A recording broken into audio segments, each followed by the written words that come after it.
Halo sahabat Diarana dimanapun berada, Assalamualaikum warahmatullahi wabarakatuh. Salam sejahtera dan salam budaya untuk kita semua. Hari ini ya teman-teman semua, tanggal 19 September tahun 2025, saya kembali hadir lagi dari Ibu Kota Nusantara, Ibu Kota kebanggaan kita semua. Nah hari ini ya saya ajak teman-teman semua lagi untuk ke area lokasi pembangunan Masjid Nusantara dan juga Basilika Nusantara. Oh ya, ngomong-ngomong ini ya, masjid dan juga basilika ini, kemarin juga saya lihat komentar-komentar kalian ya. Ini udah mulai ramai dengan komentar-komentar yang sedikit mengagetkan, yaitu ini ya, komentar tanya tentang, "Bang, ini ada berita tentang korupsi gitu kan di proyek IKN, bener nggak?" Nah, saya coba cari tahu teman-teman ya tentang itu. Ternyata itu masih dugaan dan saya nggak akan bahas kalau masih dugaan. Jadi kita fokus aja ke lokasi proyek ya. Kita akan coba lihat kembali bagaimana keadaan terbaru di lokasi-lokasi proyek yang ada di Ibu Kota Nusantara. Jadi kita doakan aja semua pembangunannya berjalan lancar, semua pembangunannya berjalan dengan aman, tertib, dan damai. Oke, ini kita sudah sampai di lokasi Masjid Nusantara ya teman-teman semua. Ini kondisi terbaru di kawasan Masjid Nusantara. Nah kalau kita lihat ya, kawasan ini kan sudah mulai tertata ya bagian luarnya juga. Dengan sebelah sini ada jembatan nampaknya nanti, dan di area belakang sana ada jembatan 2 juga yang menghubungkan ke arah jalan ini ya, jalan akses dan juga ke arah Basilika. Nah ini saya coba akan mendekat ke arah kubah dari masjid ini ya. Untuk melihat lebih dekat, kita akan coba mengarahkan ke area atas. Kita lihat ke area atas, lalu dengan matanya atau mungkin sorotan kameranya ke bawah, biar kita akan bisa melihat lebih jelas ya bangunan ikonik yang ada di Ibu Kota Nusantara ini. Nah ini dia teman-teman semua ya, situasi di Masjid Nusantara. Ini saya juga sama ya sama teman-teman semua, saya juga nggak sabar untuk melihat di bagian dalamnya. Kita eksplor bagian dalamnya, semoga kalau nanti udah selesai ya, kan informasinya selesai di bulan Desember ya, berarti di akhir tahun atau mungkin di awal tahun kita sudah bisa berkeliling di bagian dalamnya ya. Karena itu tadi teman-teman, karena ini masih dalam proses pembangunan kan, nggak sembarangan bisa orang masuk. Dan termasuk saya nih teman-teman ya, saya juga bukan pekerja proyek atau juga bukan ASN yang bisa masuk ke sana gitu tanpa ada yang bawa gitu teman-teman. Nah sampai saat ini memang belum ada yang bawa nih ya, semoga ada yang bawa lah ya ke sana sebelum selesai biar bisa keliling-keliling di dalam. Nah ini dia teman-teman bagian atas dari Masjid Nusantara ya, ini sudah hampir tertutup semua ya. Ini dengan panel-panel di atas ini panel bukan sih? Panel kan ya. Jadi pemasangannya itu kayak Lego gitu ya, tempel.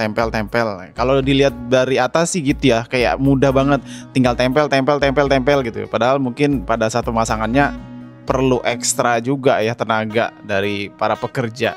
Cuma karena saya lihatnya dari atas, kayaknya tinggal pakai jari gitu, satu tempel gitu. Kayak Lego. Ya kan tuh. Padahal satu kotaknya itu lebih dari satu orang ya tuh besarnya. Ya kan, tingginya tuh kan. Tuh dibawanya juga tuh sama orang. Cuman kayaknya ringan nggak sih tuh? Karena satu orang bisa ngangkut berapa tuh ya dalam dosnya itu. Oke, kita coba bergeser ke bagian menaranya ya. Kita akan melihat bagian menaranya juga kan, di sini juga kalau saya lihat ya di bagian menaranya juga sama, sudah mulai terlihat lekukan-lekukan indahnya ya. Apalagi nanti kalau semua ini kan ada kayak bolongan-bolongan gitu ya dari atas ke bawah. Nah berarti ini kan 1, 2, 3 lantai ya, 3 lantai. Itu di setiap lantai ada tangga ke atas tuh seperti itu. Cakep ya teman-teman. Sebelum selesai aja udah merinding saya lihatnya. Keren loh gitu. Belum selesai ini tapi udah terlihat ya. Nah dari sini berarti ada tangga juga ya dari bagian menara ini. Nanti ya, menara ini apakah yang lekukannya ini sebuah tangga atau bukan ya teman-teman? Mungkin teman-teman yang lebih paham bisa infokan, itu tangga nggak sih ke atas sana? Bisa dinaikin nggak itu nantinya? Atau cuman hiasan aja? Saya bayanginnya itu tangga kayak ini ya, kayak Monas gitu, naik ke atas gitu kan.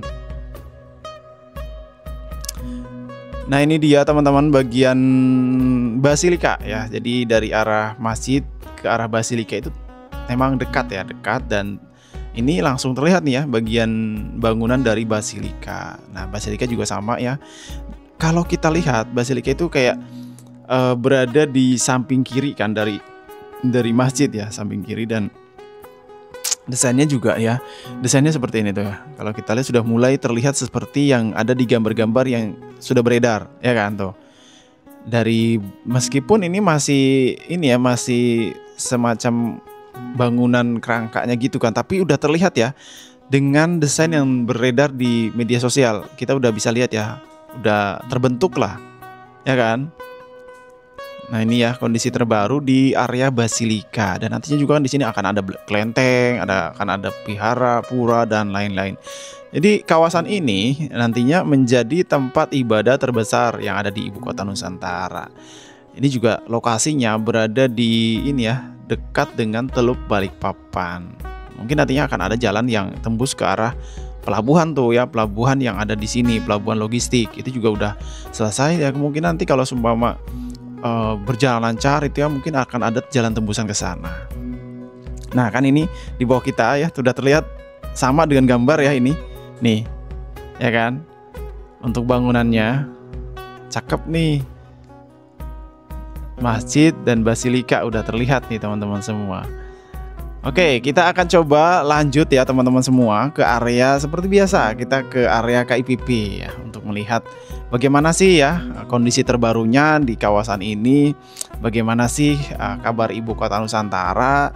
Ya memang ya kemarin juga ada perihal dana ya, pengajuan dana tambahan yang ditolak, dan itu juga jadi pembicaraan ramai nih di media sosial. Ada yang bilang wah ini ditinggalkan nih, wah ini mangkrak nih gitu.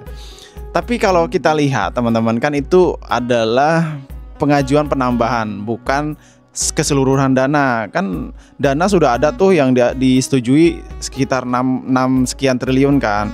Nah ada juga pengajuan tambahan dana dari OIKN. Nah itu yang ditolak, bukan semuanya. Yang dana yang sudah disetujui ya masih ada yang 6, sekian triliun untuk tahun ini gitu.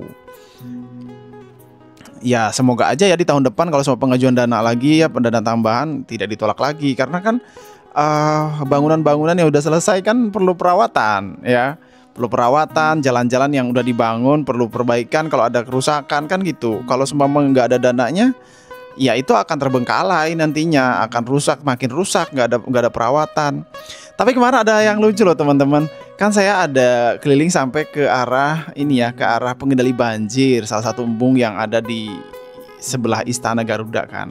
Nah ini ya sebelum ke sana ini ya embung tuh ya udah mulai cantik di sini tuh, lihat. Nah ada bangunan-bangunan juga ya di sini, cakep tuh. Ini nggak jauh dari area masjid teman-teman, dekat dengan jalannya. Oh ya, kembali lagi tentang tadi ya, tentang pengendali banjir. Kemarin saya ada keliling tuh ke sana kan, jalanannya sudah mulai tertutup sama rumput ya. Tertutup sama rumput. Dan kemarin ada saya tawarin nih, yuk teman-teman, siapa tahu ada pengunjung yang mau membersihkan gitu kan. Nah, ada tuh komentar seperti ini tuh ya, komentar di YouTube saya bilangnya suruh pekerja otorita aja, bilangnya gotong royong, kan banyak tuh gitu pekerjaannya. Setuju sih.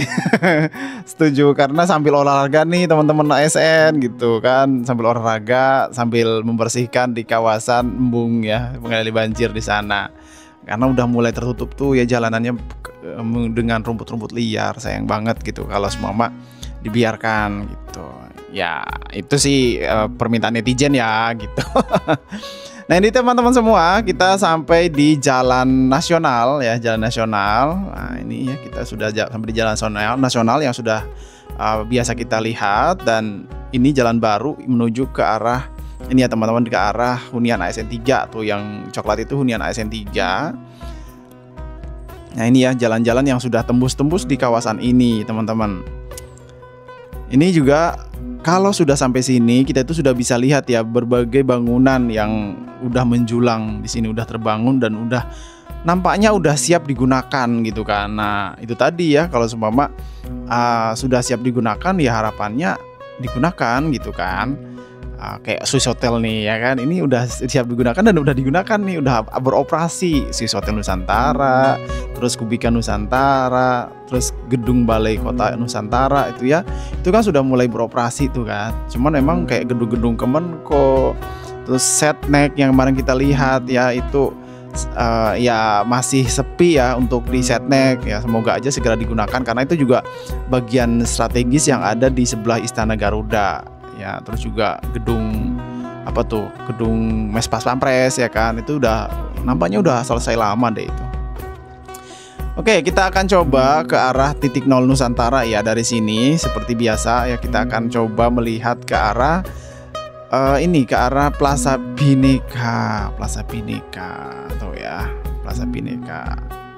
Nah, ini dia kondisi terbaru di area Plaza Bhinneka Tunggal Ika. Jadi gitu ya teman-teman, kalau seumpama kita melihat di IKN itu tuh sebenarnya ya, mungkin orang-orang yang sering nyinyir atau sering sering ngolok-ngolok itu karena mereka belum pernah kesini gitu, atau mungkin mereka nggak ada harapan lah kesini gitu, malas gitu. Karena kalau orang sudah kesini tidak mudah mengeluarkan kata-kata yang kayak mengolok-ngolok dan lain-lain, karena itu ya, kita tuh kayak takjub aja lihat kawasan ini. Cuma memang kalau memang dianggap masih buang-buang anggaran ya, kalau nggak digunakan iya, tapi kan intinya ini jadi ibu kota kan. Nah, kalau nggak dijadikan ibu kota ya iya buang-buang anggaran gitu teman-teman. Ya semoga aja lah ya segera diaktifkan, amin. Oke teman-teman semua, sebelum kita akhiri ya video kali ini, saya akan kembali coba memperlihatkan lebih dekat di bagian embung yang tadi kita lewatin sepintas ya. Tadi kayaknya kurang lama kita keliling di sini, saya coba lagi ya memutari lagi di kawasan ini sebelum kita akhiri video kali ini. Terima kasih ya buat teman-teman semua yang sudah selalu menyaksikan video-video terbaru dari Dian Rana. Mohon maaf sekali lagi jika ada salah kata, salah penyampaian atau ada yang kurang tepat penyampaian dari saya, karena saya tidak pakai skrip, saya hanya ngoceh aja berbicara. Jadi mohon maaf jika ada salah kata, mungkin ada yang kurang berkenan dari teman-teman semua, dan mohon dimaklumi ya, karena ini adalah narasi yang saya bangun sendiri tanpa ada yang mengatur. Jadi ya mohon maaf nih kalau ada yang kurang berkenan gitu teman-teman ya. Dan ini dia ya teman-teman semua, pantauan kita di hari ini. Terima kasih kembali, saya Dian Rana pamit undur diri. Mohon maaf jika ada salah kata. Kembali lagi ya, wassalamualaikum warahmatullahi wabarakatuh. Salam sejahtera dan salam budaya untuk kita semua.